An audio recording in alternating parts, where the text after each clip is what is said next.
बहुत ही दुखद और बड़ी बात होती है एक बाप के लिए अपने बेटे को, खासकर जब वो 11 साल का हो, ये समझाना कि रेसिज्म होता क्या है, क्यों किया जाता है, और क्या वो बच्चा इस चीज को समझेगा। और मान लो समझ भी गया तो उसकी आने वाली जिंदगी में इसका इंपैक्ट नहीं होगा, क्योंकि समझे तो अभी तक सिविलाइज लोग भी नहीं है। जी मैं बात कर रहा हूं अभी रिसेंटली हुए इंसिडेंट की। परवेज तौसीफ और उसकी फैमिली जा रहे थे लॉस एंजलिस की तरफ। अब इनका 11 साल के बेटे को इनके साथ सीट नहीं मिली, इस वजह से इनके 11 साल के बेटे को इस लेडी के बगल में बैठना पड़ा। लेडी ने शुरुआती तौर पर सवाल पूछा कि क्या तुम इंडियन हो, और बेटे ने हाँ कह दिया। इसी वजह से लेडी ने रेसिस्ट कमेंट करने का सोचा। हालांकि बेटे को कुछ नहीं कहा, बेटे को सिर्फ इतना कहा कि मैं तुम्हारे पिताजी से बात करूंगी। और जब वो शटल में आए, बस शटल में आए, तब इस लेडी ने अपना जहर उगलना शुरू कर दिया। No, you can remove her though for being rude and racist right now. Can you do that or no?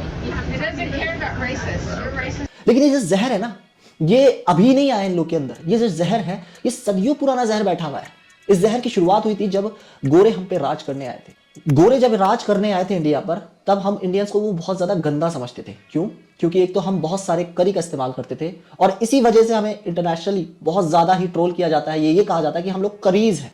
दूसरी चीज, गंदा इसलिए कहा जाता है क्योंकि हम हाथ से खाना खाया करते थे। इसी वजह से वो इमेज और वो जो जहर है वो आज तक चला आ रहा है। और इसकी तीसरी वजह यह भी है कि हम तंदूर का इस्तेमाल किया करते थे। इसी वजह से इस लेडी ने भी कहा my fricking tandoori S.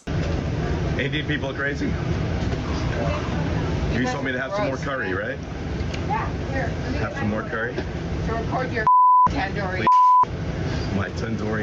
Wow. अब मैं हर एक चीज का जवाब आपको सिंपल भाषा में देता हूं। ये लोग कहते हैं हम बहुत ही ज्यादा गंदा खाना खाते हैं और बहुत सारा तेल और मसाला इस्तेमाल करते हैं। ठीक है, हम ना हर बार, चाहे वो लंच हो, डिनर हो या ब्रेकफास्ट हो, ताजा बनाते हैं। तो गंद पड़ने का सवाल कहां से आया? दूसरी बात, हम लोग खाना ताजा बना के अपने हाथों से खाते हैं। तुम्हारी तरह 5-5 दिन पुराना खाना, जिसे कहते हैं ना प्रोसेस फूड, वो नहीं खाते, जिसे खाने के लिए आपको चम्मच की जरूरत पड़ती है, और उस चम्मच पे भी जर्म्स लगे होते हैं। जितना मर्जी डिटर्जेंट से धो लो। जब हम हाथ से खाना खाते हैं तो उस खाने को हाथों से छूने से पहले अपने हाथ धो के आते हैं। और रीजन ये है हाथ से खाने का कि हमारे हाथ में उतना ही हम खाना लेते हैं जितना हमारे मुंह में जा सके। तुम्हारी तरह ठूस ठूस के नहीं खाते। चौथी चीज, जब भी आप खाना हाथ से खाते हो वो जल्दी से जल्दी पचता है, क्योंकि आप लिमिटेड क्वांटिटी लेते हो अपने मुंह में डालने के लिए। अब बात करते हैं जो आप करीज हमें बुलाते हो उसके बारे में। करी कहां से बनती है आपको पता है? करी कोई हम अपने पेट से नहीं लाते। करी बनती है हमारे यहीं उगे मसालों से, जैसे कि लौंग, जीरा, हल्दी। ये सब मसाले को पीस कर अच्छे से प्याज टमाटर मिलाकर करी बनती है, तब जाके कोई सब्जी बनती है। तो यहां पर अगर तुमको करी नहीं पसंद तो हमसे $220 बिलियन के मसाले हर साल क्यों खरीदता है अमेरिका? बताओ मुझे।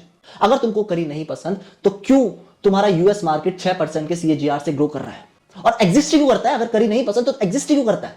ये तो हिपोक्रेसी है। हम गाली भी देंगे लेकिन हम तुमसे सामान भी लेंगे। तीसरी चीज, आपने हमें कहा तंदूरी यस, तंदूर का इस्तेमाल हम करते हैं, माना बिल्कुल करते हैं, लेकिन आज से नहीं करते, बल्कि ये इंडस वैली सिविलाइजेशन से होता है।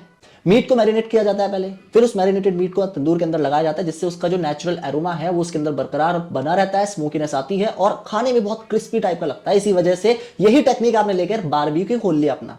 बारबेक्यू कहां से आया? तंदूर से लेके गए हैं आप, और फिर हमको ही तंदूरी ऐस बोलते हैं, और फिर आप कहते हैं कि हमारा कल्चर महान है, हमारा कल्चर महान है। मैं आपके कल्चर के बारे में भी आपको थोड़ा सा रूबरू करा देता हूं। 18 साल का जब बच्चा होता है तो उसे घर से धक्के मार के आप लोग निकाल देते हो, just for the sake of independence. आपको मतलब नहीं होता कि उसको जॉब मिलेगी या नहीं मिलेगी, आपको मतलब नहीं होता कि वो कौन से नशे कर रहा है। इसी वजह से डिवोर्स का रेट यूएस में सबसे ज्यादा है मैडम, और इसी वजह से ये वही बच्चे हैं जो थक हार कर ऋषिकेश आ जाते हैं और हमारा कल्चर को अपनाते हैं। दूसरी चीज, आप लोग कहते हो कि हम इक्वालिटी में बहुत मानते हैं। इक्वालिटी में अगर आप लोग इतना ही मानते हो तो अपने ही देश के शहर जो थोड़े गरीब टाइप के हैं, जैसे कि सेंट लुइस मिजूरी, वहां से अगर कोई बंदा LA चला जाए ना, उसको ऐसी नजरों से देखा जाता है, इनफैक्ट उसे तो चोर और चक्का साबित कर दिया जाता है। ये तो है आपकी इक्वालिटी, और फिर आप आते हो हमसे तुलना करने के लिए। अगली चीज, आप ही के यहां पर मटेरियलिज्म और कंज्यूमरिज्म सबसे ज्यादा है, और इसी की वजह से एज अ बाय प्रोडक्ट यहां पर जन्म होता है कंपटीशन का, और जिसका एक और बाय प्रोडक्ट होता है डिस्क्रिमिनेशन का।